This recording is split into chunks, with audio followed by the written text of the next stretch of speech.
Friends નમસ્કાર Zee TV Gujarat message news channel ઉપરથી સાચા સચોટ અને નિષ્ઠાપૂર્વકના સમાચારો મેળવવા માટે Zee TV Gujarat message news ચેનલને સબસ્ક્રાઇબ કરી બેલ આઇકન ઓન કરો।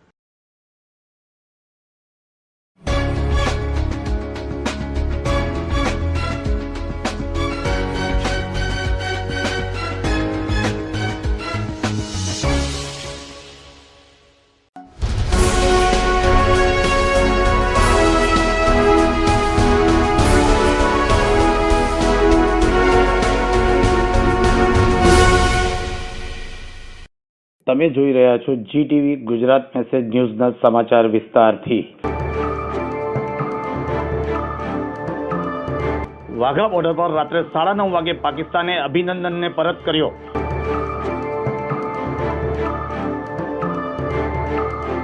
પાકિસ્તાન સત્તાવાળાઓએ મુક્તિપૂર્વ વિડીયો બનાવી સોશિયલ મીડિયા પર મૂક્યો। હાલમાં અભિનંદન પરિવારજનોને પણ મળી શકશે નહીં। તપાસમાં 1 મહિનાનો સમય પણ લાગી શકે।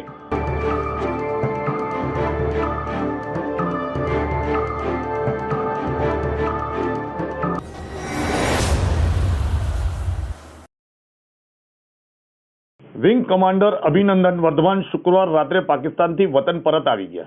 સવારે 11 કલાકે વાઘા બોર્ડર પર અભિનંદનની એક ઝલક જોવા માટે એકઠા થયેલા હજારો લોકોને સાંજે 6 વાગે ત્યાંથી હટવું પડ્યું। ભારતીય વાયુદળની ટીમ અભિનંદનને રિસીવ કર્યો, ત્યારબાદ તેમને દિલ્હી લઈ જવાયા। તેઓ આશરે 60 કલાક સુધી પાકિસ્તાનમાં રહ્યા।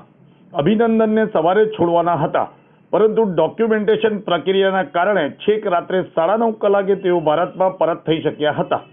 60 કલાક સુધી પાકિસ્તાનમાં રહ્યા હતા। અભિનંદન વર્ધમાન પાકિસ્તાને વિડીયો રેકોર્ડ કરવા વિંગ કમાન્ડર અભિનંદનને અટકાવી રાખ્યા હતા। અભિનંદન પાકિસ્તાનમાં છેક સુધી રોકવાનો પ્રયાસ થયો હતો।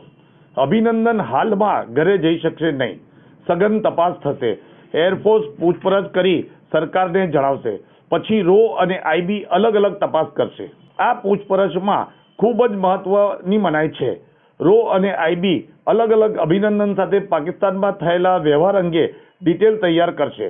બંને એજન્સીઓ તેમની પાસેથી એ જાણવાનો પ્રયાસ કરશે કે ત્યાં પાકિસ્તાન સેનાની શું પોઝિશન છે, તૈયારીઓ કેવી હતી, તેમને શું શું પૂછવામાં આવ્યું અને તેમણે શું જવાબ આપ્યો। આ પૂછપરછમાં અનેક તબક્કામાં હશે। દરમિયાન 60 કલાક વિતાયેલા અભિનંદને પાકિસ્તાન આર્મી સાથે નાચગાન કર્યા હતા અને તેઓ સાથે જે વર્તાવ થયો હતો તેની એક વિડીયોની ઝલક।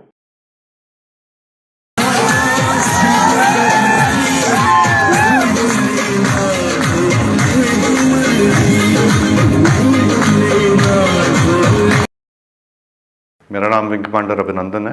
मैं भारतीय वायुसेना में एक लड़ाकू विमान चालक हूँ। मैं टारगेट ढूंढने की कोशिश कर रहा था। आपके एयरफोर्स ने मुझे गिराया, उसके बाद मुझे अपना जहाज छोड़ना पड़ा था जो टूट गया था, और मैंने इजेक्ट किया।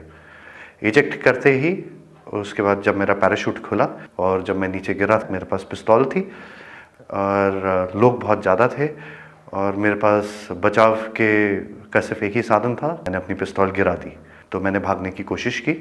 मेरे पीछे लोग आए थे, उनका जोश काफ़ी ऊंचा था। उसी समय पाकिस्तानी आर्मी के 2 जवान आए एंड उन्होंने मुझे बचाया वहाँ से। पाकिस्तानी आर्मी के एक कप्तान थे, वो आए, उन्होंने मुझे इन लोगों से बचाया, मुझे और कुछ होने नहीं दिया।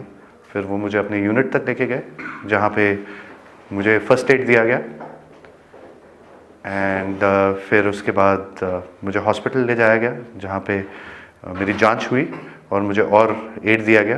पाकिस्तानी आर्मी जो है वो बहुत ही प्रोफेशनल सर्विस है। I see peace in it. I have spent time with the Pakistani army.